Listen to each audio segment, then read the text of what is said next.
So yeah, I missed all that. I'm gonna need questions from you guys. Anything like not just about the 2002 national championship game. Like I'm gonna ask him about this defense this year, what he sees from the Buckeyes right now, right? Yeah, maybe like how he would like playing a defense, like a more safety-driven defense like this, or just what he sees. Would they have like, not needed a third safety when he played? Like he can. I don't care where he takes it. He can go in a million different directions, but that's my main question: is has he seen improvement? Is this defense, but basic shit. I'm not trying to grill him. I just want to let him go. Kind of set him up, let him go. Can you guys hear me? Yeah. Okay, because you cut off. I lost like the end of what I was saying, and then like the start of your response, and then I said something else, and I just didn't know if you guys are hearing me or connection. It reconnected twice. I haven't noticed you drop off, but yeah, with Dawson, I don't know. I want to. I'm sure it's probably been said to him a bunch of times, but that guy won 2 Ohio State championships, national championship, and Super Bowl. Pretty badass. Yeah, that's a nice resume. Seems all right. I made a comment, Joe, about him playing in today's defense, in a more of a safety-driven defense, or would he feel that he still only needs one other guy to cover all that ground? Yeah, Knowles needs 3 unless he has 2 Mike Dawsons. Yeah, you'll take that Mike Dawson. Guy covers, man.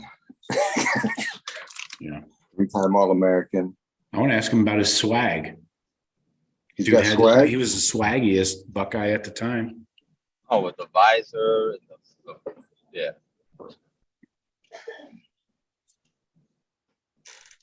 Yeah. So please, if you guys have ideas for questions, send them to me so I can put them together in a doc, and we can get through things quickly.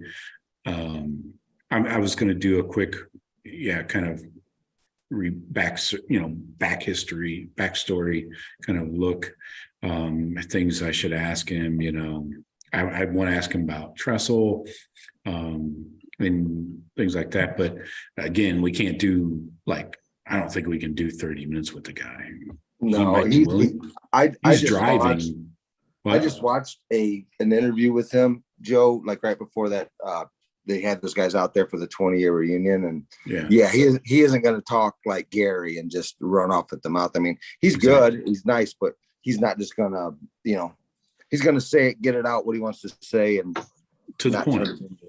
Soliloquy. Yeah. Soliloquy. We ever use that on the Buckeye Cast? It's first time for everything. Popped our cherry. It's about time. I think mine bring back. Yeah, anyway, keep it moving, sir. Let's get it going here. Let's go. All right, folks. Hope you are joining us in great health. Hope you're enjoying your holiday season. Jeff is going to mute himself because he's driving at this time in southern Georgia / northern Florida. So as always, we appreciate everybody joining us. I hope you're listening to the Buckeye Blitz every day because we're giving you a lot of good info, especially on this matchup versus Georgia coming up. A ton of respect. Georgia fans, don't come at me. I'm starting to get a trickling. There's a trickle of Georgia fans trying to start shit, not over the top, but maybe being a little too sensitive. So Georgia fans, we respect your program. We haven't played you in fucking almost 30 years. So calm down. It's not a fight. I don't think it's a fight you want to start with Buckeye Nation, because I'm going to go ahead and assume that we got a little bit larger alumni base. Anyways, respect. These two programs are very much a mirror image of each other at this point. They recruit a lot of the same people, constantly in the top 3 in recruiting. So please just know that this is coming from a place of respect. So we appreciate everybody joining the show and buying us a shot. Links are in the show description. Huge interview coming up on Wednesday. We are going to be speaking with your captain, my captain, number 2 for your 2002 Ohio State Buckeyes National Championship team, Mike Doss. Mike Doss is going to join us on Wednesday. We're going to have an awesome interview with him. He's been named an honorary captain for the Peach Bowl, so he'll be representing the Buckeyes out at midfield. I don't know what to say. What a nice get. One of my favorite all-time Buckeyes. Has to be. Swaggiest, best, hardest hitter. I mean, what more can you say? Not much. Ohio kid, Canton McKinley, state champion, national champion. Yeah. Super Bowl champ. Was he on that Peyton Manning team? I think he got in there with the Colts. Yep. Okay. So yeah, all-time great. Winning. What? He knows about winning these types of games. Exactly. Yeah. What it takes. Exactly. So yeah, that's coming up Wednesday, tomorrow. Please keep an eye out on YouTube. We'll be releasing that after we do it. So let's jump right into it. I don't want to wait. We got a lot to get into, and a lot of times we just spend time talking shit. But quickly, bourbon talk. Jeff, since you're driving, you sipping? Guessing no. Yeah, probably not. All right, Sean, how about you? I actually got a little Yellowstone poured. All right, Yellowstone. Yeah, that's it. Okay. Pick that up. I hadn't had it before. You always see it up there, and not sure which one I got. Actually, the wife got it for me last week, and I like it. It's pretty smooth. I don't think it's super. It's probably 80 proof, I'm guessing. I didn't look at the bottle, but pretty smooth. I'm enjoying it. Is that from Utah?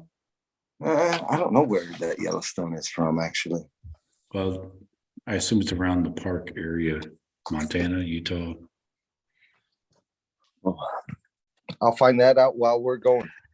Hey, no problem. All right. So we got to jump into this playoff game. Round 1, Chick-fil-A Peach Bowl. Oh boy, so much happening with this game. 8 p.m. Eastern, ESPN. Buckeyes coming in 11-1, 8-1 in conference against Georgia. 13-0, 8-0 in their conference. Conference champs. Seems like they got the tougher draw out of all 4 teams, other than us. But strength of schedule. The Buckeyes are 27th. Georgia's 31st. So tit for tit there, little mirror. Again, we're going to see a lot of, as we go through this matchup, a lot of equal give and take. This is going to be so even. I don't know if you can find a positive for one team or the other that's going to totally sway this game in any direction. Buckeyes are favored. I mean, I'm so used to saying that, it just comes out. Georgia's favored by 6.5 right now. It's come down a little bit. Over under is 62.5. Again, both teams have a ton of respect for each other because they've recruited a lot of the same players. Georgia recruited CJ Stroud, for example. Kirby Smart has been in his living room, talked to his mom. So Georgia was probably a close second to Ohio State when CJ made his decision. So A lot of similarities and a lot of living rooms visited in by opposing coaches. Sean, what do you think? What do you think about this location? This being in Georgia's backyard in Georgia? Well, you couldn't have it any tougher of a location than being right there. I mean, it is essentially a home game for them, but I'm confident that Buckeye Nation, who always shows out, is going to at least put a little dent in that home field advantage. And I think you could see up to, and I don't know if any numbers came out on this and whatever, but I'm hoping, I guess, that there's a 30 to 40% Buckeye contingent at that game to kind of even it out and not have it so lopsided, one-sided where it's all Georgia all the time. But tough venue for the Buckeyes, for anybody that's going to play Georgia there.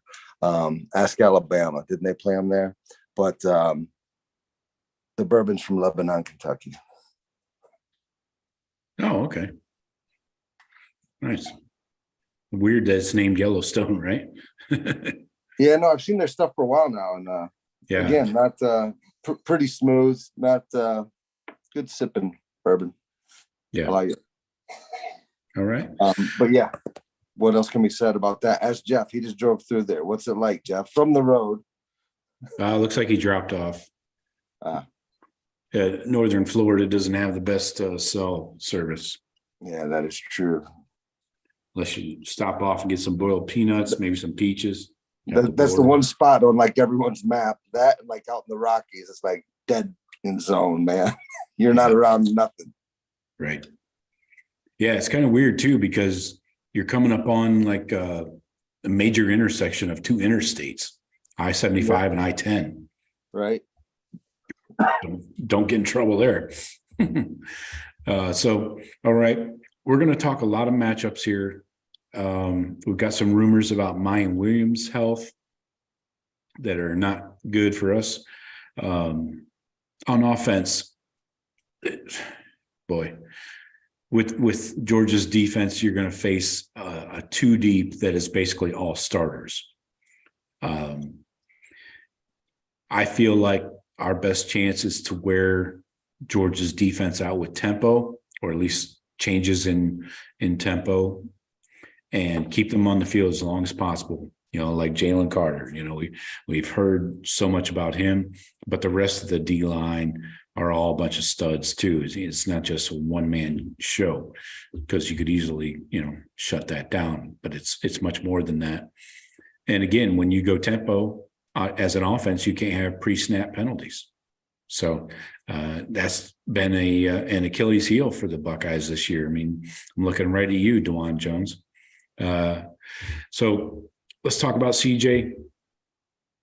CJ, his rating when playing from a clean pocket is 135. When under pressure is a 72. Now, the fact that it's vastly different is not unusual for a quarterback, but it's drastic. So the thing is with CJ, when he's under pressure, he doesn't escape to run. He escapes to still look to throw, and many times just has to throw it away, right? So we know CJ has the skills, to, with his arm, dissect any defense. He's accurate. If he has the time, he can hit, and he's got good receivers to hit. He just has to read defenses. He's excellent at reading defenses, can make every throw. And there's no surprise that he's a top round, first half of the first round of the NFL draft pick, Sean, what do you think we need to see out of CJ that says he's here to win this game? Well, I've participated in, and have been a leading dick to CJ Stroud and, saying some things and toughness and this and that, and he's 7-on-7 quarterback. I think I'll just go ahead and credit myself. I think I said it enough that CJ is going to take it to heart and he's going to do something about that. So, yeah, I'm with you. He's an amazing athlete. Like you said, he's got, he can do whatever he wants with the ball. He can read defenses, but I feel like it breaks down on him when he gets a little pressure. And that's when he'll make bad mistakes. That's when he'll, try and half-ass throw the ball to the sideline and it gets picked off or some stupid shit like that.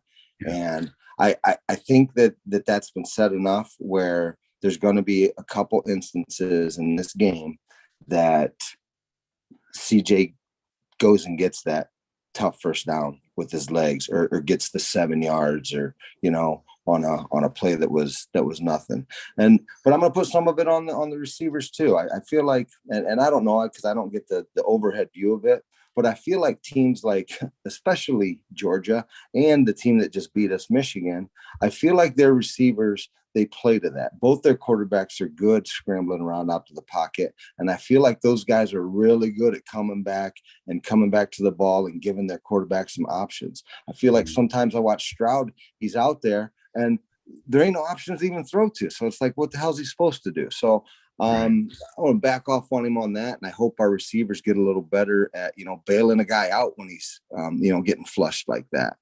Yeah. And he's gotten much better at rolling out away from pressure, but still staying behind the line of scrimmage where he can deliver. It's just, it still seems like nobody's getting open for him to deliver to. And he's not a willing runner to scoot out of bounds for 5 to 7 yards. Right. Yeah. And I don't know if it's because they're not used to it. So they're not that good at it, but yeah, they're not. I think he's looking down and he's like, guys, you're fucking standing next to the guy covering you. Move. Yeah. And move towards me because I'm running this way. I can't throw where you're at. Hopefully, though, everyone's going to be a little better than that. But I think, as long as we can keep the pressure, again, from the point, from up the gut, their tackles are sick. Our guys in the middle are going to have to do a heck of a job. I think I think who's ever playing running back is going to have, it's going to be a tough day. So yeah. I feel like you're talking about, I feel like I'm hearing some buzz about training them because I think you're going to need a big, tough dude in there to help block some of these dudes and try and keep that pocket clean for Stroud. Yeah. And if we do that, I like our chances. We got the personnel. Right. Jeff, are you with us? Yes, sir. Sorry about that.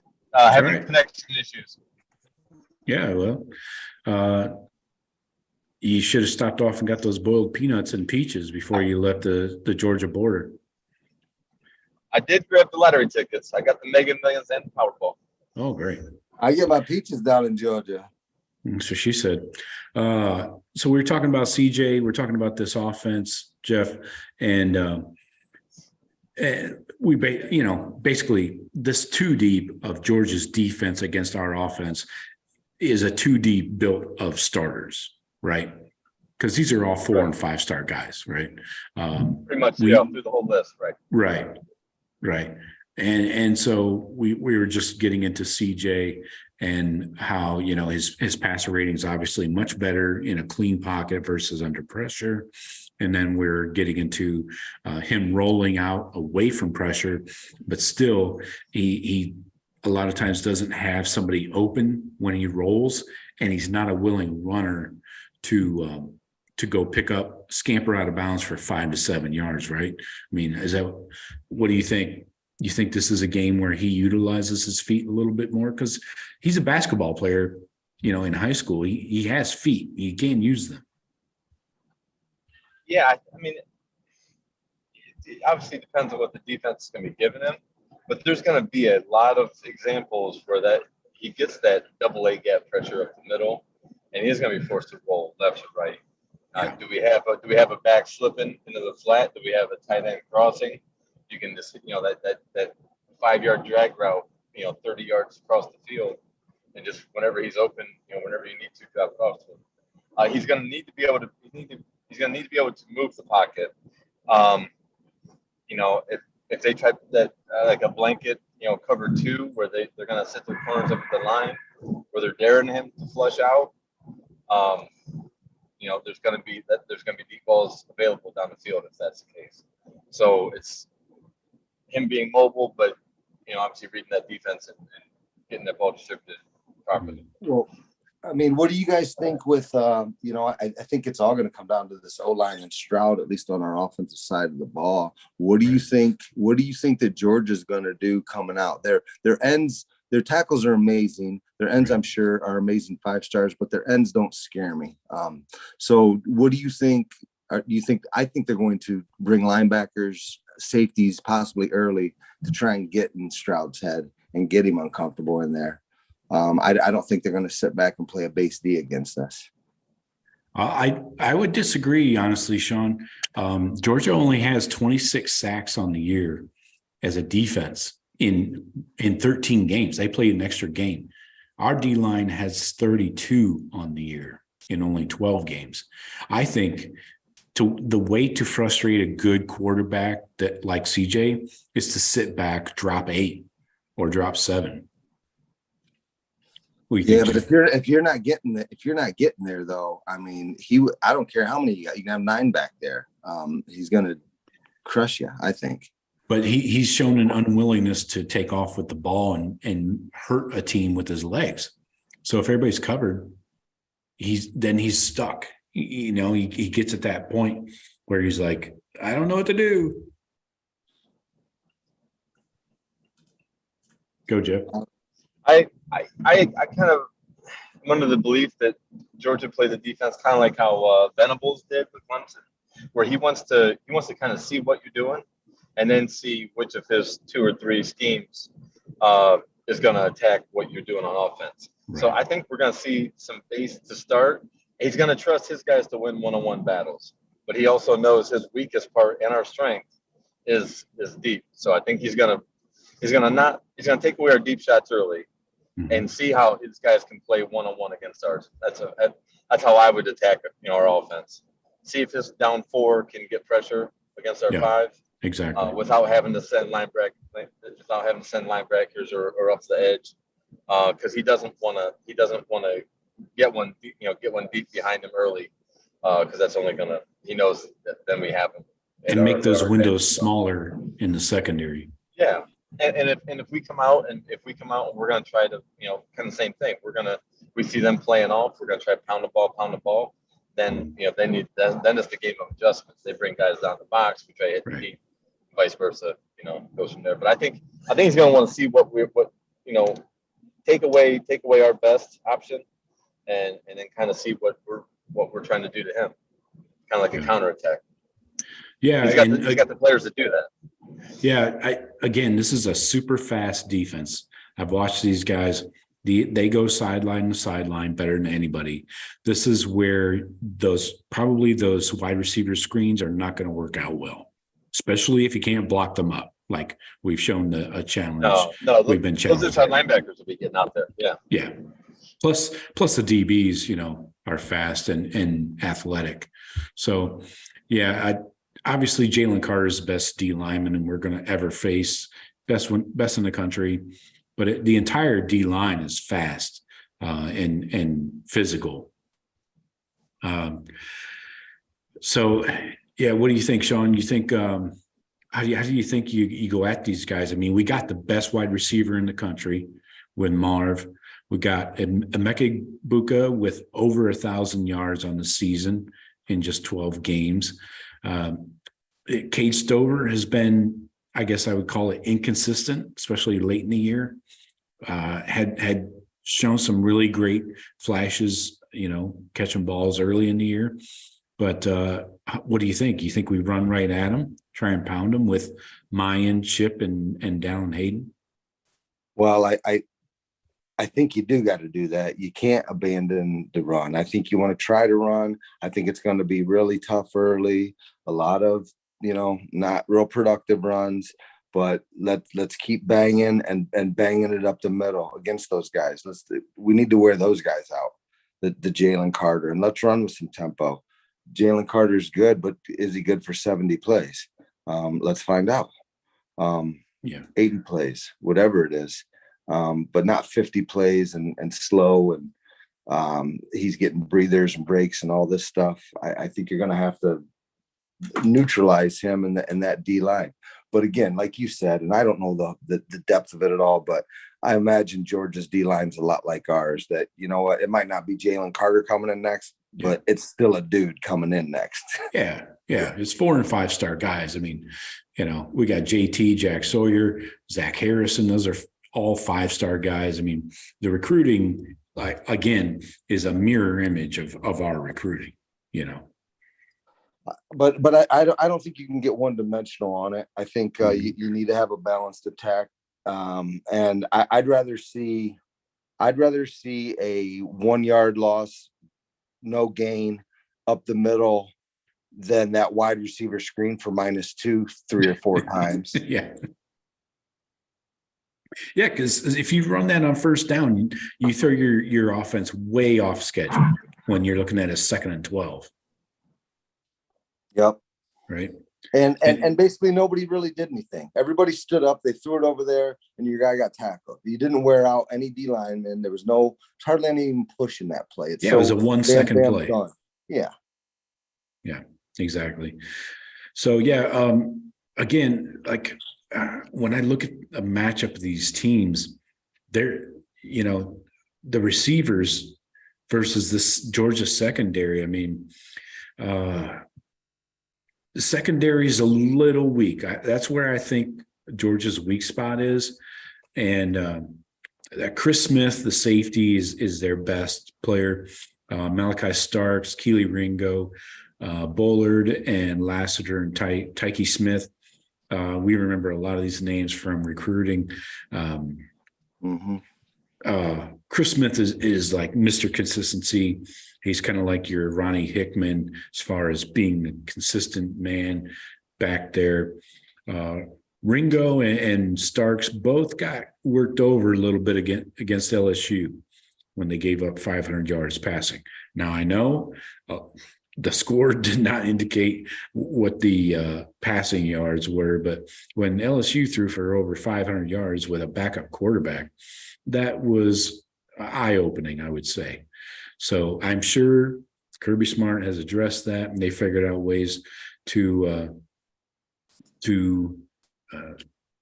stop that kind of explosion on offense. But what do you guys think? You think going downfield is the attack, or do we just see? I've kind of gone back and forth. You know, you could look at it as, okay, let's run different routes. Like, let's run some more deep routes, whether it's with Marv or Fleming, whoever. Let's try and stretch these guys, wear out their corners, get them a little tired once in a while, you know, and then rotate or whatever, or just run a different play that might take advantage of a tired corner, you know, like a Keely Ringo, which I'm hearing that Keely Ringo is a little overweight.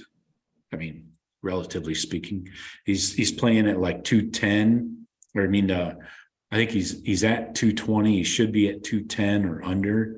So that's kind of some of the negative points I've been hearing about him, is that the reason he's not been so sharp is because of his weight issue. But it doesn't matter. And I think you're talking slivers of a cunt hair. I think, Sean, what do you think? You think we just go out and execute our offense the way we do, you know, a balanced attack, Mayan, and maybe Chip, and then work in the receivers? How do you think you attack this defense?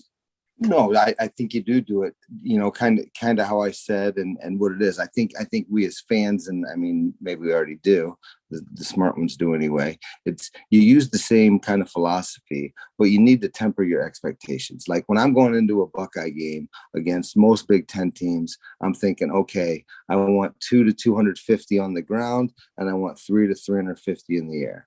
I go into a game like this, saying, hey, if Ohio State wants to have a chance in this game, be successful, if we can get to that, 150-ish on the ground, 250-ish through the air, and it's consistent, that's kind of, I feel like that could be a winning strategy for this.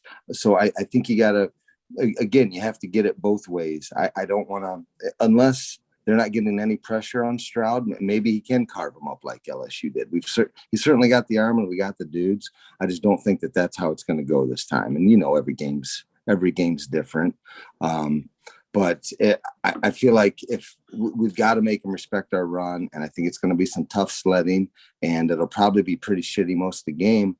But there's going to be, that one that busts out for 30 or 40 yards, and those are backbreakers, and now the safeties are coming in, and I think our receivers are tough enough that they like blocking. I know Fleming, those guys, they like blocking, they like the contact out there, gives them a chance to hit. So. Yeah. Again, I don't think it's going to be one or the other. I think you kind of you can't be. And that being said, and I think Ryan Day's pretty good. You got to be willing to change. You have, if it's really not working. But again, don't abandon it. I don't think the run will be a ton successful early necessarily, but don't abandon it. Yeah. To your point there, yards per rush on the season, Buckeyes are averaging 5.5 yards. That's 7th in the country. To contrast that, Georgia's defense is allowing 3.0. That's number 5 in the country as a defense. Good on good, right? Big on big. Yeah. Somebody has to win up front. My question, though, to you, Jeff, is what do you think about stretching the field vertically versus horizontally? I don't like going horizontal against very fast athletic defenses. What do you think? I've got this thought in the back of my head and I've been waiting to say it. So I'm going to say it now. Jaden Ballard, is he like the 2019 Jameson Williams against Clemson?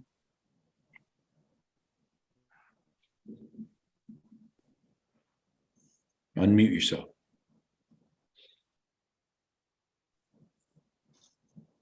Hey, Joe, I'm here. Sorry. All right. Lost you there for a minute. I heard Jaden Ballard. You're talking as a deep threat secret weapon type? Kind of, yeah. I guess you could call it a secret weapon. Just a way to stretch these corners and take them vertical. Maybe wear them out a little bit. Even if you don't complete the pass for a 9 route or a post, you know what I'm saying? Wear out a Keely Ringo who's already kind of not in shape. I was hearing you earlier to that point as far as running the vertical to test them deep. If we don't want to just run our guys that we need to fresh the whole game. So Jaden Ballard or some of those other guys, Xavier Johnson, those guys get in. If the play's not for them, let's try to draw somebody running man-to-man with them downfield. I definitely agree with it. That horizontal passing game is playing right into Georgia's best defense. I think if you try to outrun them and spread them out, that's when they have you, because they can utilize all the athleticism they have. I think Sean's right with the running game to begin with. But we a lot of traps, a lot of counters. Get these D linemen slamming them from the side, where they don't know where that block's coming from. Get them aggravated. It might not work a lot early, but you can't shut it down and go 5 out wide, single, nobody in the backfield for a drive at a time. We have to keep testing them at the line of scrimmage. Right. Yeah, but the only way that we should abandon the running game is if we have to and we're that far behind. Other than that, you stay. Right. Okay. All right. So really, we're just coming out here with our normal game plan. Maybe mixing some tempo is what I think. What else? Got to stay on. Well, stay on schedule. Yeah. I mean, the tempo is going to work when you get it clicking. Kind of like that Clemson game with Fields in 19. We didn't use it all the game, but when we were clicking, we had them on their heels. It's a backbreaker when it works. When it doesn't, though, it totally screws your defense. Well, yeah, but it also stops the opposing defense from stealing your signs, as we foiled VB there with his sign stealing contingent and substituting those and substitutes. Yeah, you get the defense in a matchup situation where you can take advantage. That's the most important part. And again, going back to wearing guys out, you start wearing out those D linemen like a Jalen Carter, where they got to get off the field eventually, but you want to keep them on the field as long as possible, like 5, 6, 7 plays in a row, right? But so you keep pounding that rock. You hear about it in Jalen Carter, and maybe he's a once in a whatever. But guess what? Donovan Jackson's gonna be or wants to be a first round pick too, and he's gonna go out there and bust his ass. So, yeah, I'm not discounting my guys either. Yeah, the Buckeyes, and Georgia, like, to compare these two offenses, Georgia averages 207 on the ground per game. Buckeyes average 199 per game rushing. So very similar offenses. Even in PFF grades when passing, they're very similar. Donovan Jackson's probably the weak spot when throwing the ball. He's allowed 2 sacks on the year.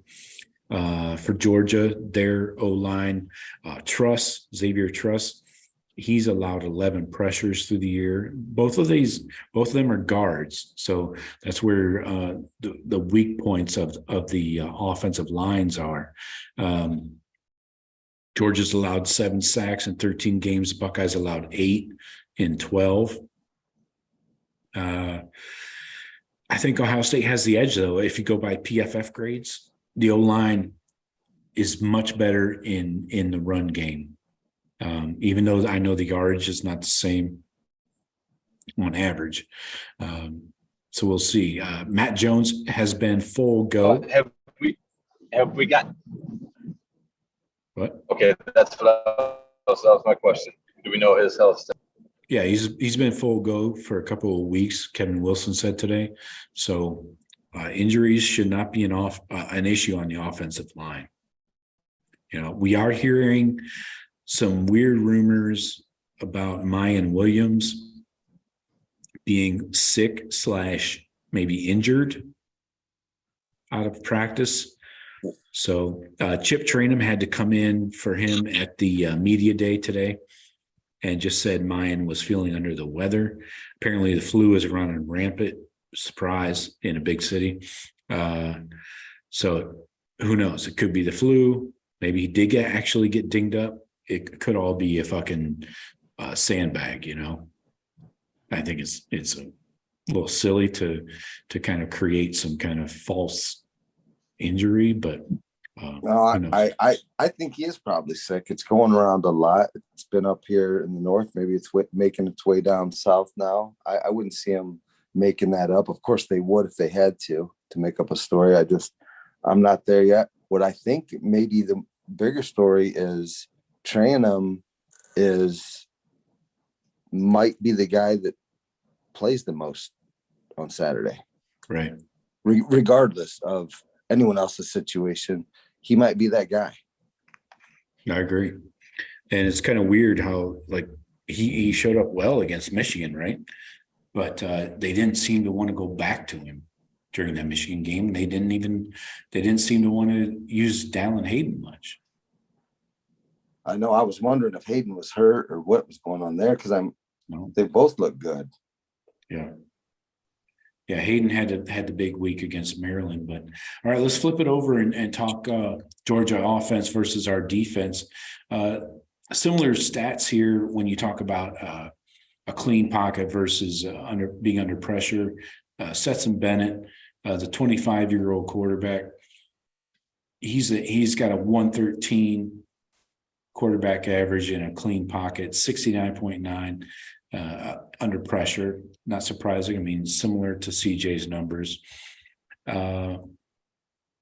The That running does backs. surprise me a little bit. I thought, just watching the little bit of Georgia that I have, it looked like Stetson was more of kind of a gamer out of the pocket. Yeah. Well, he's definitely got the feet to move around. Yes, that's the. So, and he's not afraid to go get a first down or a few yards and get down, get out of bounds, whatever. He's obviously a smaller guy than CJ, maybe a little quicker, I would say, by more fleet of foot. Yeah. But he's just a playmaker. I mean, he does what the offense needs him to do. He doesn't do much more or less. Running backs, McIntosh has been really impressing me late in the season. And then, of course, we got DeJuan Edwards and Kendall Milton. We remember Kendall Milton from recruiting, very highly rated running back that Tony Alford went after. So, yeah, again, McIntosh is leading. He leads the team. He leads Georgia in receiving grade.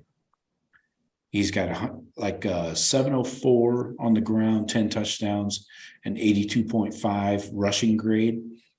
Kendall Milton, 535 on the ground, 7 touchdowns, and 84.6 rushing grade. So, again, very comparable running back rooms, in my opinion. The only thing is, theirs is much deeper right now than Ohio State's, which is a definite issue for our for comparison's sake when you're looking at the running backs, right? Well, we'll take their 1 and their 4 scholarship running backs and erase them, right? I mean, that's pretty much what we'd be looking at. You take away their 1 and 4, and now they have 2, 3, and 5, and 6. McIntosh is definitely a weapon out of the backfield. I think they're going to stress our linebackers and safeties with the tight ends and the running backs. But I think our biggest matchup is going to be the interior line. We have to control line scrimmage, of course, first and foremost. What's Georgia's O-line like? Do they got I'm sure they got a bunch of dudes just like we do that are studs and going to be NFL draft picks and all that? Well, they've allowed 7 sacks in 13 games. They're averaging 207 rushing per game. I like Ohio State's offensive line in the running game more, just going by the PFF grades. They're, as a whole, they're much higher rated. So, yeah, but I mean, it's not like they're garbage, It's not like these guys are just laying down. And when throwing the ball, both teams are very equal. Xavier Truss gives up the most pressures of the team at guard.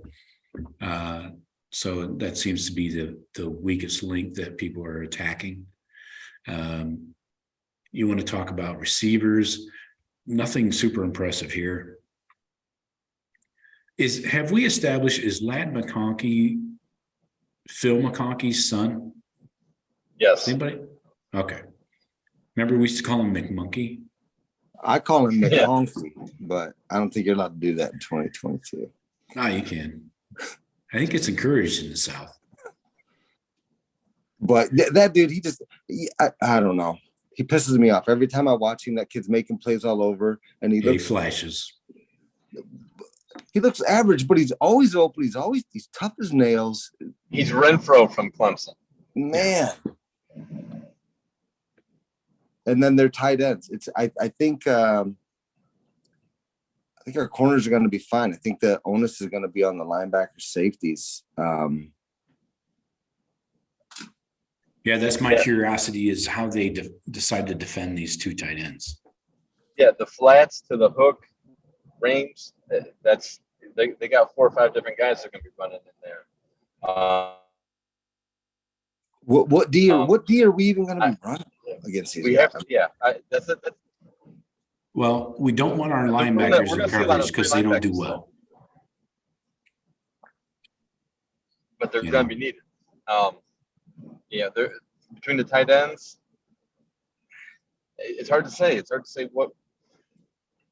what Jim knows, he's not going to want to. It's not going to get changed up a whole lot. I don't think they're trying to master what his plan is. They're not trying to make a new plan.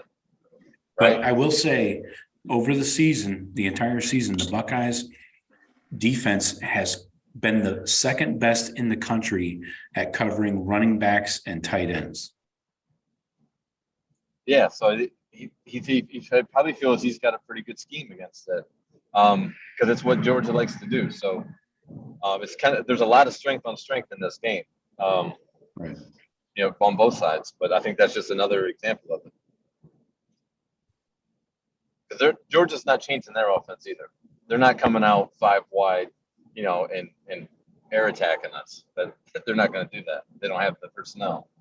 So it's kind of more like a pro game, whereas everybody has what they do right or what they do well, and it's the little things. How, you know, who can make the key block, who can not have the stupid penalty, that kind of stuff to extend or eliminate drives.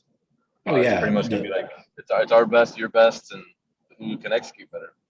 Yeah, I mean, obviously the little mistakes are going to be amplified in this game. But going back to the tight ends, I mean, Brock Bowers and Darnell Washington are obviously the 2 best in the country. Bowers is a matchup nightmare in the pass game. Washington is a monster as a receiver and a blocker. These guys lead their team in receiving grades as when you look at just tight ends and receivers. That tells you the level they're at and maybe the level their receivers are not at. Yeah, it's hard to say what they're going to try to do with them. I mean, I've seen Bowers take end rounds, jet sweeps. Yeah. You see him in the backfield, he'll slip out into the flat from like an H-back position. Not a whole lot in line, right, on the line of scrimmage, but right. Yeah, I mean, who we match up on him, I think it might be a lot of Steel Chambers. It might be a lot of maybe one of our taller safeties. It'd be nice to see Sonny Styles if he's progressed enough, you know, a big body like that, or Josh Proctor maybe. But they're going to be leaned on. It's not a McAllister matchup. He's their smallest dude out there. So, you know, how Knowles rolls that defense around and how much he pays attention to where those tight ends are lined up. Maybe what they see in film will dictate as far as, you know, what they're keying off of, where the tight ends go versus where the plays go. Exactly. So yeah, I guess first you got to stop the run, right? Yes. So we got to be strong up front, but then with the play action is where they get you in the pass game. So safety start cheating up. Well, if they're having success running the ball, yeah, then that breeds, you know, looking at the backfield too much with your back seven, and then they hit you over the top. That's like football 101. So, the mental breakdowns of our passing defense in the last game cannot happen. We can't have the faulty blown coverages, looking in the backfield, trying to missed tackles. Yeah. You can't have blown coverages. If Georgia hits for deep passes on us, that's it. I mean, that is because Stetson to me, that's his. You know, he throws it up there, and he's got good receivers, obviously, and good players. But to me, that's not his game. And if he is throwing it up there, and he's going to a few times, we can't let them come down with those balls. Right. Not like we did. You know, not turned around, getting PIs, getting just smoked. If they're doing that to us on those long balls, then we're fucked. Because that means they're going to be running and doing anything they want to us as well. So if they're scoring on us like that and hitting those, you know, Michigan-esque 40, 50-yard things when, you know, on blown coverages, not turning around to your head, missed tackles. I mean, right. Any way you can fail in the secondary, we did. Yeah. And if we do that, I mean, if we do that to anybody, we're going to lose, except maybe Iowa. But yeah. Yeah. I mean, everybody's supposed to be healthy in the secondary, and that's been a lot of our issue. Sure. You know, it seems like we couldn't get two healthy starting corners out there. And when the backups came in, they didn't do much else to improve the defense, you know. And like you said, you got a slot safety peeking in the backfield with Cam Martinez. McAllister has been the weakest link just from the starting safeties and corners point of view. So, yeah, my main concern, though, is, hey, shut down the run. Got to be strong up front. And are we going to be okay shutting down the run, running just two linebackers out there? You know, and then if you bring a third linebacker, does that open you up to bad coverage matchups against the tight ends? You know, say they come out with a two tight end set. We're gonna see some three linebacker sets for sure. Right, but not. They're gonna come out with they can come out with a fullback and three tight ends too. I mean, Georgia has that capability. So I'm sure that's going to be kind of a cat and mouse game, just back and forth. They come in with their heavy set, we come in with our heavy. You know, probably more short yardage, stuff like that. But you can get big plays off of those too with play action. You know. Right. Well, yeah, and then do you sell out sometimes like Jim Knowles did against Michigan and go cover zero and put your DBs on an island again and risk that? I'm so shell shocked by that right now that just it frightens me. I don't know. I think that one of our guys on the starting four or two of them, I think that D-line just needs to have themselves a game. JT, Zach, Sawyer, the tackles, any of them, Tyleek, Tehran, whoever. But we need to control, and behind them, even Eichenberg. I think if Eichenberg can keep the running game with the D-line in check and use Eichenberg to kind of shadow Stetson Bennett, who likes to get out there and create some yards with his legs. If those guys can contain that, then I love our chances with the other six guys dealing with the tight ends and everybody else. Yeah. All right.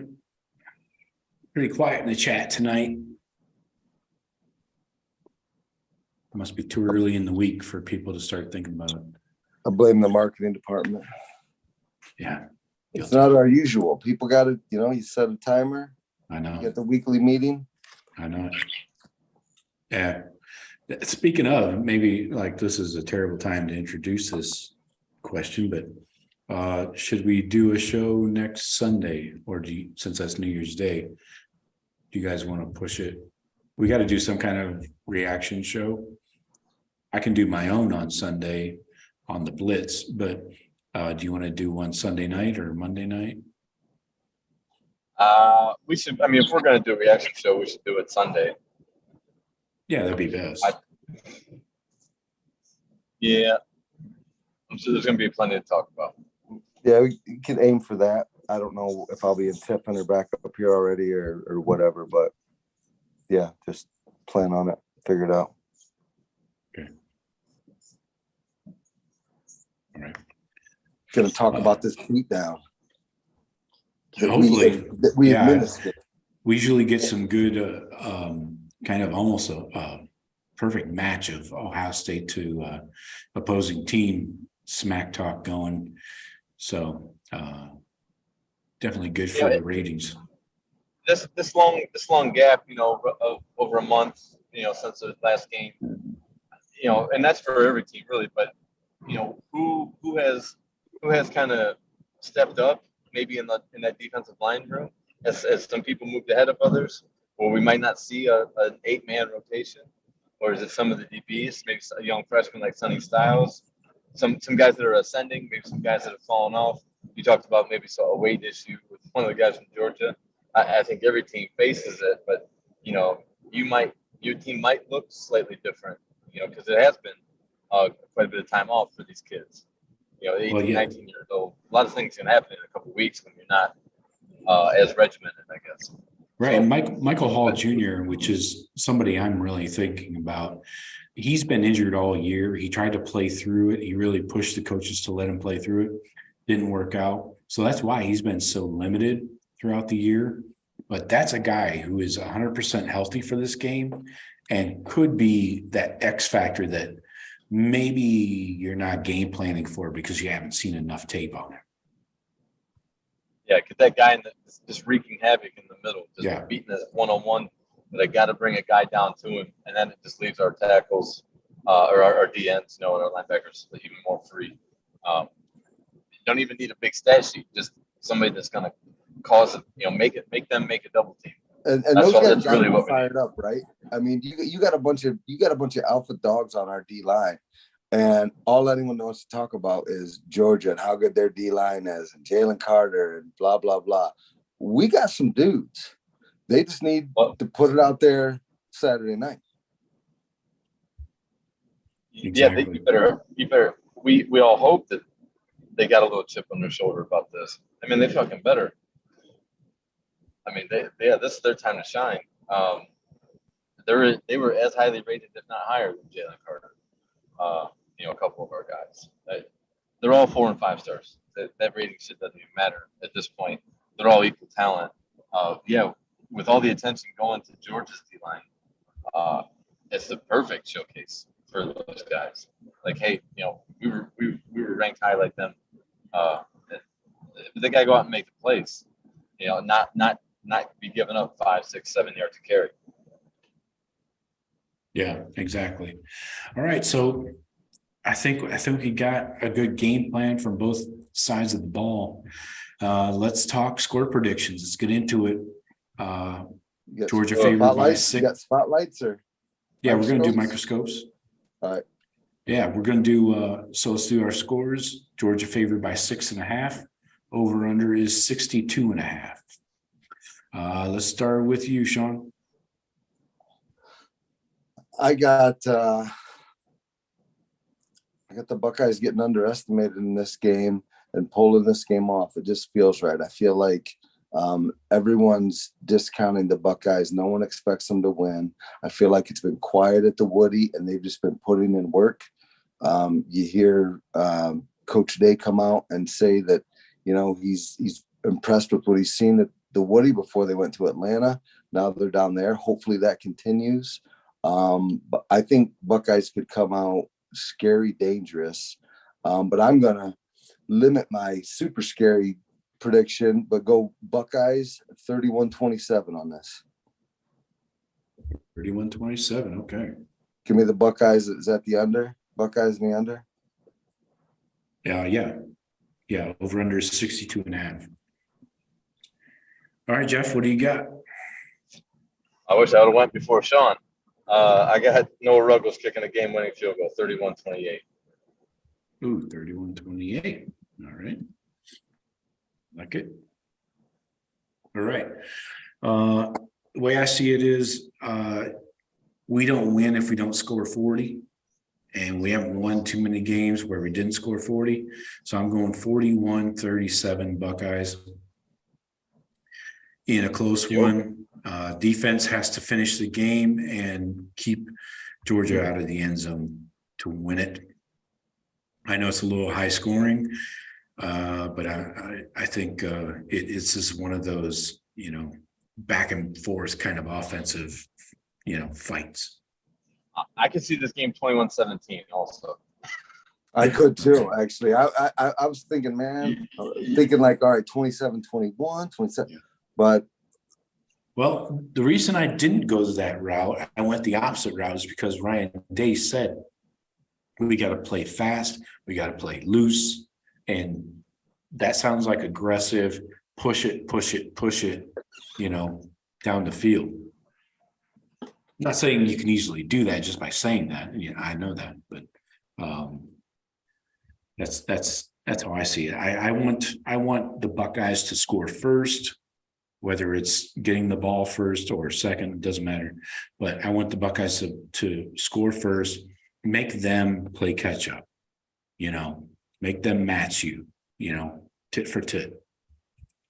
So, all right, let's talk microscopes. One offense, one defense.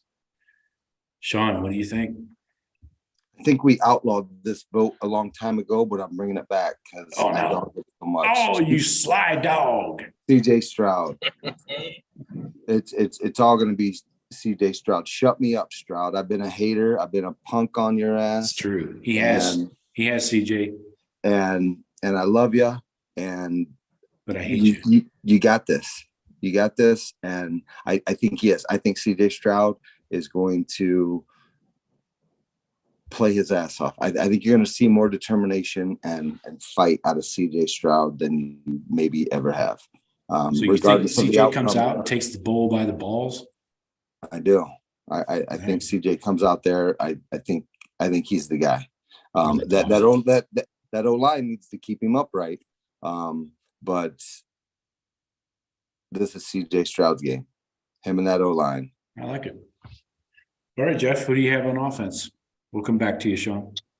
Sure. I definitely agree with Sean that if CJ is going to have to play great, I don't see us winning, especially a high-scoring game, if CJ is not playing well. If he's so I think he does have to play a great game. I'm going to forfeit my offensive player to watch, and I'm going to go to the special teams, and it's Noah Ruggles because I told you he's going to kick the game winner. Wow. Never thought the day would come that we're talking special teamers on microscopes. That scares the shit out of me, Jeff. Oh, I don't feel great about it. Well, you assholes were talking about soccer last week, so I'm not sure I even know you two. I think special teams. I think we win the special teams game, and we do enough on offense. So no Ruggles. Okay, my player to watch. You're putting the fate of this season in a kicker's foot. The way I see, I don't see CJ Stroud getting that hero send off of a game-winning drive. I see him playing great, and then it being on the foot maybe of our kicker as he drives down the field, stops the clock, rolls the kicker out there, boom, game winner, that type of situation. So it seems like it'd be fitting to not have CJ be the conquering hero, just to match up with his high state career. Well, since Sean took CJ, which we had clearly ruled out for the entire season, I'll take Mayan. I think there's going to be a lot of hard yards in the middle that he's going to have to pick up to really keep the chains moving and occasionally bounce one out. But I think the offense goes as Mayan goes, and he opens things up for CJ down the field to Marv and to Mecca and hopefully Fleming. And so I'm going Mayan on the offense. And so Sean, let's go back around to you on the defensive side of the ball. All right, I'm going linebacker, Chip Trayanum. No, this is my 1B on offense. I'm with you, Joe, and I hope that mine can do it. But when you're letting Chip go out there and talk to the press when they want to talk to running back, and I just feel like Chip's going to have to be that guy, and I think they're going to lean on him a lot back there. We'll see. But I think he's him or Mayan, both him and Mayan. I'm not hearing much about Dallin, and maybe I'm just missing it and not in those circles. But again, with the rumors on Mayan, they're sending Chip out there for the interviews. I feel like Chip might be the sleeper guy that needs to really out of nowhere come out and perform in this game. On defense, oh gosh. Wait, how many people are you taking? Oh, no, that was my 1B on offense, Chip Trayanum. Jesus. I haven't taken a defensive guy yet. On defense, I'll be quick and easy. I'll go JT. JT, get in there, get me a couple sacks on that little fucking Stetson Bennett. Chase him down. You're fast enough. Okay, I'll allow that. All right, Jeff. Don't you come at me with a 1B, C, D. You know, You say Jesse Mirko, I'm going to punch you in the throat. No, defensive spot. I'm looking. You're going to see defensive players from Georgia flashing on the screen, making plays. Like, wow, okay, that's different. We have guys on our defense that can do that as well. I was leaning JT because I'm thinking we need one of our best athletes to make those 1 in a million plays, those big highlight plays, those big standout plays. So I'm going to go to the other side. I'm going to go with Zach Harrison, who's I think is equally as freaky athletically, and just to make some a strip sack, a batted screen pass, some kind of game changing turnover play. And I think Zach Harrison definitely has the potential for it. He's going to be allowed to do it. So Zach Harrison along with JT, they both are ends dominating. Definitely big key to victory. Okay. So you guys you're looking at the front seven really from a defensive point of view. Who's going to cover the tight ends? I'll take them if we had any idea what the plan would be for covering those guys. But I feel like this is Ohio State SEC football. On both sides, it's going to be one up front, and the guys that show out and dominate there, those are the teams that are going to have success. Period. Okay. Well, I see. I agree with you to a degree. Our interior O-line, what are we going to do against Georgia's tackles? That's where the game's really going to be won. Right. For my defense, I'm going with Tommy. I think he's a dude that shows up big in big games. Obviously, the 17 tackles in the Rose Bowl last year was an example. But I think his play in the middle in both shutting down the run and helping with the tight ends is going to be key. They're going to have to like bracket cover these tight ends. And I think Eichenberg is the most important person in this defense, honestly. And I know the safeties are super important. Hickman, Ransom, obviously they got to play top notch, but I don't know if the passing game is going to be the straw that breaks our back. I don't know if Stetson Bennett can beat us with his arm throwing downfield to tight ends all day. He could, definitely could. I just haven't seen it in any game. He gets the occasional big play in that fashion, but not drive in and drive out, play in, play out. So I'm going Tommy Eichenberg. How can you go wrong with Tommy? Tommy's, like I said, Tommy's going to, I think, shadow Bennett. He's going to be obviously the force to stop the run game behind our interior line. Hopefully he can stay clean. But yeah, you can never go wrong with Tommy. Yeah, they are going to have to consider shadowing Stetson Bennett, especially when he starts to get loose in some open spaces. You can't just let him run, But I also think that Stetson's such a gamer, that Drew Brees, Baker Mayfield, Brett Favre run crazy and throw it up there. I think, if our D-line and if Eichenberg can chase him down, they can force him into making a couple bad throws and a couple turnovers. That's what I need out of that, because I think he's open to that. If he's pressured, he wants to win the game, he'll make a bad decision on a hope and a prayer. But you got to make him make that bad decision. He ain't gonna do it on his own. Yeah. I think this. Wow, there's so many different angles to this game. This again, I mean, like you said, Joe, earlier, this was the game going in, start of this season, Ohio State, Georgia. This is the game. Everyone's wanted to see it. I mean, this is, I don't know what ratings do on New Year's Eve. I think it's fucking stupid to play these games on New Year's Eve anyway, but I got to imagine it's going to be a pretty big deal for the Chick-fil-A Peach Bowl. It's only because the NFL owns Sunday the 1st. So, I think we expected to see this game at some point this season, maybe not in this first round of a 1 versus 4 matchup, but everybody's been waiting to see this Ohio State versus Georgia matchup. How does this Georgia defense match up with this Buckeye offense, high flying, throw the ball around kind of thing. So let me ask you guys this question. I feel really loose about this playoff, about this game, about all of this. I feel like, kind of like they said, second lease on life. Like, I've got nothing to lose here. Everyone expects Ohio State to lose.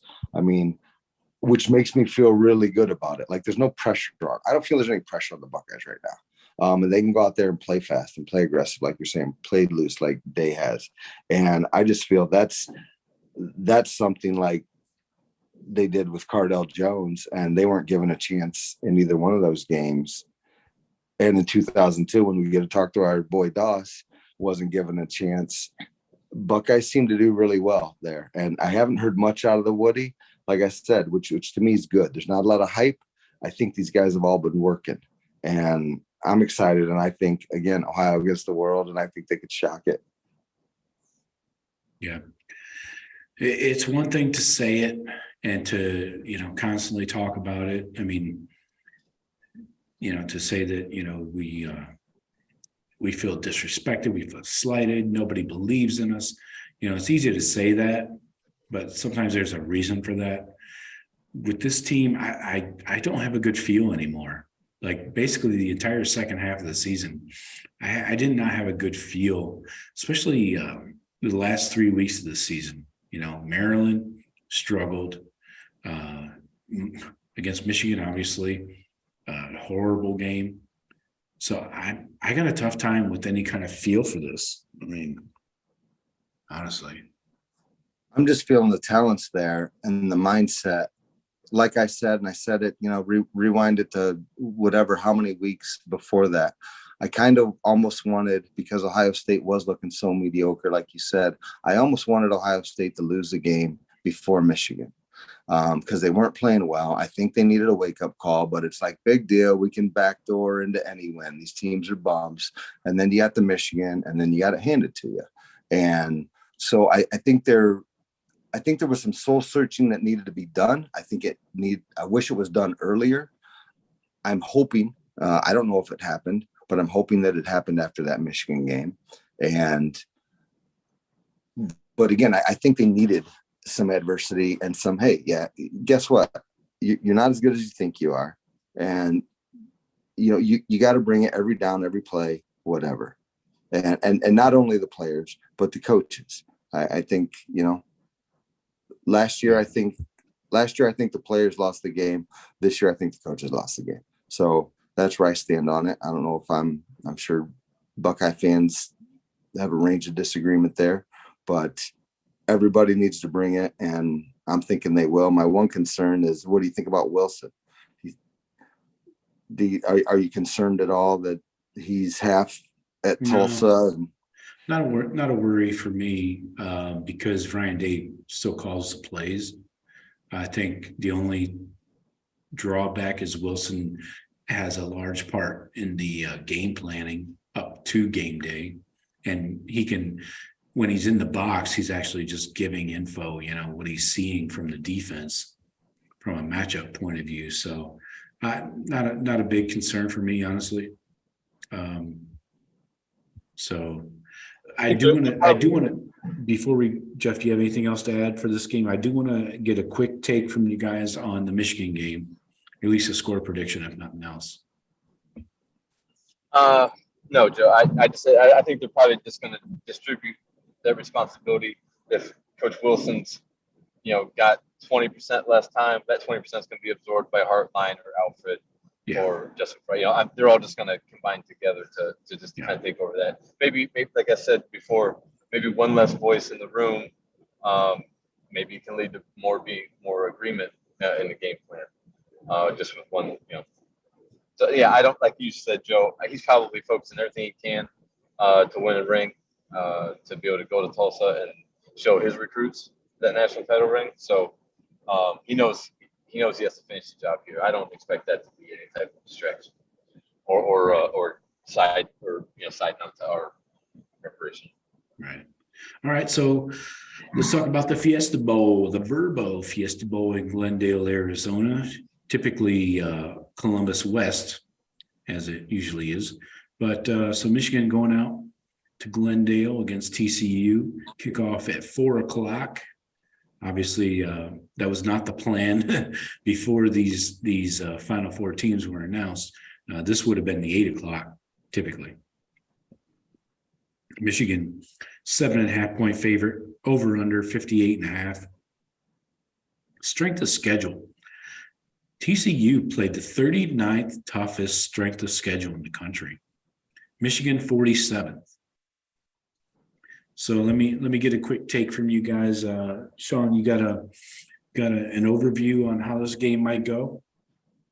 Yeah, I do. I think if you look at what Michigan done this whole year, on any ranked big team that they've played, they've not only won it, but they've won it by more than 20 points. I think this game is going to get out of hand. Probably not, maybe not till the second half like Michigan's known to do, but Michigan, I think, will lean on these guys. I think they're nasty. I think Michigan will have probably 300 plus rushing yards and blow these guys out. You want me to pick a score? Okay. Let me go. What's the spread? Would you say the spread was, Joe? 7.5. Yeah, 7.5. Right. Where do I got? 5. I'll go 45-17. Okay. No bloodbath. I think TCU should have not got in. Losing that to who'd they lose to? Kansas State in their thing.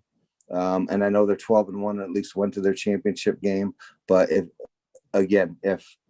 the committee's mandate is to put the best 4 teams in the playoff, they're bullshitting you. TCU is not one of the best 4 teams, and they'd be. You're saying they missed it? Well, they'd be more than a touchdown dog at home against Alabama. Yeah. Yeah. At their more field, deserving. they'd be a touchdown. They got into that 4 most deserving deal. Yeah. Right, but I thought that deserving wasn't what we were doing anymore. We were doing it on who's the best 4 teams. And deserving does not make sense when you're coming to a 14 playoff in a committee deciding the thing, You're right, it doesn't. But why would those guys decide on them then? Why would they pick them? Because you're right. They know they weren't. They can't honestly agree. All the ADs in that room that TCU was the 4th best. Because they went undefeated in the regular season, even though they lost. That's it. So it's more that what they're telling us isn't what they're doing, because their record indicates they're deserving of that rank. Right. If USC would have won their championship game, they'd be in it. Yeah. Of course they would. USC would have been the 3. But yeah. I don't know what to think of this game, Joe. I don't know about Michigan running for 300 yards, but I saw TCU play Texas. I watched that whole game. They had a great job on Bijan Robinson and Quinn Ewers. He just kept trying to strike it deep, and they were shutting them down. It was 17-3 at one point in that game. So I don't know what to think of TCU, honestly. I say Michigan. I say Michigan covers. Maybe I'll go 38-28, something like that. Maybe. I think I see the game kind of happening the way Sean's kind of seeing it. I would take Michigan with the under in the first half, but then kind of beating on them, wearing them down, breaking long runs in the second half. What'd you have? I'll go 38-28. 38-28. All right. Easy cover. All right. I'm going 34-31. I think this is a tighter ball game. I think Michigan has not played a second half with a what? I don't know what to think of TCU. I mean, I can't. They don't quit. The record against. They don't quit, man. And Max Duggan, he doesn't quit. He cares a lot. Just ask the I see TCU loses almost every game, and then they win it. Yeah. That's why I don't count them out. I think this is the second half game that Michigan has not been put to the limits with yet this year. They have not been tested really in the second half. How is TCU going to stop Michigan's O-line in the second half? Good luck. I think Michigan will have their way with them. Maybe. You never know. I mean, what the kind of game you're talking about. They don't have Blake Corum, though. There's probably some turnovers. There's just some big plays. Probably a lot of stagnant offense on TCU's part. They hit a big play here. They got a turnover here. They just scrappy and stayed in the game. I could see it maybe happening that way, but yeah, they say they get a big on Michigan. Can McCarthy charge a comeback? I don't know. Wouldn't it be crazy if we saw Dykes on the award stand after the game? That'd be something, wouldn't it? Dykes. Sonny? Yeah, so I'm going 34-31. I think this is a tighter ball game. I think TCU never says die, and I think they make this as tough as it can be. This is not a game where Michigan wins going away by running it in the fourth quarter. You're wrong. You can see it happening, though, right? Don't Joe? bet on this. You can see that happening. You're gonna lose your money. Rolling them up. I like Max Duggan. I like Quentin Johnston. I like their receiving core. I like they got too many weapons on offense, man, and they're not afraid to use them. Yeah, they've been playing 7-on-7 ball all year. Okay. Let's see if Michigan can contain them on offense. I think they will. We'll see. Right. Where do you live? They contained us. Oh yeah.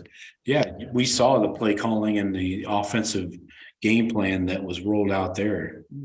That was not a wide open offense, I would call it. Throw that wide receiver screen again. See if it'll work this time, Joe. If you can block it up. Maybe. It's gonna work. I actually think, all right, here, put me on record. Bet on it on Vegas. I think we're gonna have a wide receiver screen that goes for 20 plus yards this game. Wow. Check your prop bets. Check your prop bets, folks. Yep. You're talking about us against Georgia. We're gonna hit a wide receiver screen for 20 plus. Yeah. Not the total yardage of wide receiver screens combined. That's gonna be like 8. Like if you total it all up, but we're gonna have one play that's like 20-ish. Somebody trips over somebody else. We're gonna have to break a tackle. I mean, it's gonna be maybe a Fleming or Marv, they get the stiff arm and breaking a tackle because they're not going to give us space. Well, I mean, what's the over under? How many wide receiver screens do we do? Is the over under 3? I hope we don't try more than 3. To be honest, I said it at 3.5. I think you're playing right into Georgia's defense unless they're just giving it to you by formation. You can tell. Well, if there's 2 guys out there, one's 10 yards off, and the 2 receivers, yeah, you run it, but you're not going to get those looks. But like you said, those guys just I don't think they're one of those that just flies around. You think it's open, and your guy's got a 2-yard loss. That's what they want you to do. They want you to throw the ball everywhere around in front of them, and they're just going to run and hit you. That's their defense. All right, here's a better question. Here's a better question than placing over-unders on wide receiver screens. Who comes in to give the pregame speech? Who do they bring in? Herb? JT? Who else? Doss? Yeah, well, that seems like a layup. Who else? He's gonna be there. Maybe. Well, he's certainly given some speech before the team. Cardale. Yeah, probably somebody from that 14 team. Maybe I would bring in Urban.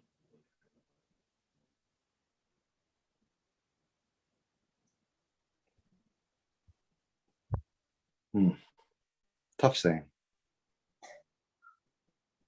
is who would you like to see if you could have a camera in there? Don't let that team stand in your way. No way. Does he got this? Does he got the? Yeah, he does. Yeah, I'd go with her. I mean, Dawson's going to give a speech, right? Because he's the captain, so that's like a given. I guess we can like throw him away because we know he's going to, and his is going to be good too. Because I've heard him, and Doss gets it. Yeah, give me some Herb. I'll take Cardell. Any of those guys, they all know. They all know 10 times, a million times more than us. They know. So go out and get it. JT's pretty good. Bring in Krenzel. I don't care. Bring whoever you want. Hey guys, what's up? JT's really good, so I would consider Bobby Carpenter. Bobby Carpenter would be a good talk to hear. Yeah. Exactly. He was a freshman. Just throw a Woody Hayes tape on loop up there. That works. Yeah. Spiels. Can we get Spielman down there? He's kind of busy. He's running the team right now. That doesn't sound good. Did they play Atlanta this week? Maybe you could. Yeah. All right. Well, boys, I think we nailed it down. It's going to be a tight one. And let's live to see another game. Boys, I'm confident about this, not to get ahead of myself, but I'm not 100% on this. But I am in serious consideration mode. Should the Buckeyes win, and I'm pretty certain they will, and Michigan wins, and I'm pretty certain they will, that there's a game January 9th in LA that I might catch a flight to. I think that's a once in a lifetime deal. And it's not in the Rose Bowl though. If I take my son, it's probably going to be a $7,000 to $8,000 trip, I'm guessing. Ooh. But again, how can you put a price on Ohio State football? No, you can't. Well, at Michigan National Championship, they beat us. I don't know. It's just, to me, it's huge. And I don't like to blow a couple grand on anything frivolous, but I feel like I could on this. Food for thought. The problem is, if it's Ohio State, Michigan, there's no way I can get a flight to LA from Columbus, from Detroit, from anywhere in a 500-mile radius there. I'm going to have to fly to DC, probably to El Paso to LA to get something under $1,000. But you better leave now. I know, right? The way they're canceling fucking flights all over the place. But I don't know what you guys' thought process on that is. And I'm not saying that I'm even going to do it, but I'm like seriously considering. And if you guys would be into something like that, maybe you could push me over the edge. I would consider it. We can talk on the first. We'll talk on the podcast. We can. There you go. We'll talk. Yeah, we'll talk on the first. Yeah. I tell you what, it's going to be controlled up front. Sean's right when he says it's SEC Big Ten. Who controls the line of scrimmage, both sides of the ball? National titles and these big bowl games are won at that. When it comes down to SEC like that, you got to beat them up front. Herb knew it. Herb changed us. Herb's like, it's all line, D line, O line. That's all it is. You look at Bama and the dudes they got on that O line, on Georgia, any of them.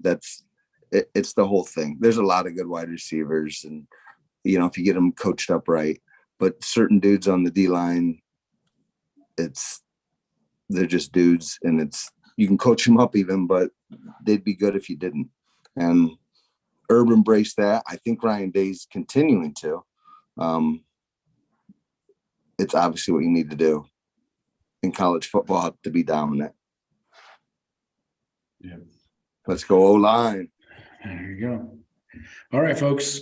We appreciate everybody joining us tonight. Hopefully you guys all enjoyed the content. And we will be back Sunday night at 8 p.m. after the game with our instant reaction. Either way, win or lose, rain or shine, win or lose. So, as always, thank you, folks. Drunk or sober. There you go. Jeff and Sean, appreciate you. And as always, as I mentioned earlier, we will be interviewing Mike Doss on Wednesday. So look for that. We'll release it after we record it. We're not doing a live show for that, just doing a phone interview. So check it out here, wherever you're at, podcast or video on the YouTube. And Jeff, Sean, appreciate you. Yeah, look, come on, Buckeye Nation. Let's go playoff. This is it. Let's go. We got a chance. We're in it. That's right. Okay, boys. In it to win it. Talk to you. Safe travels, Jeff. Peace.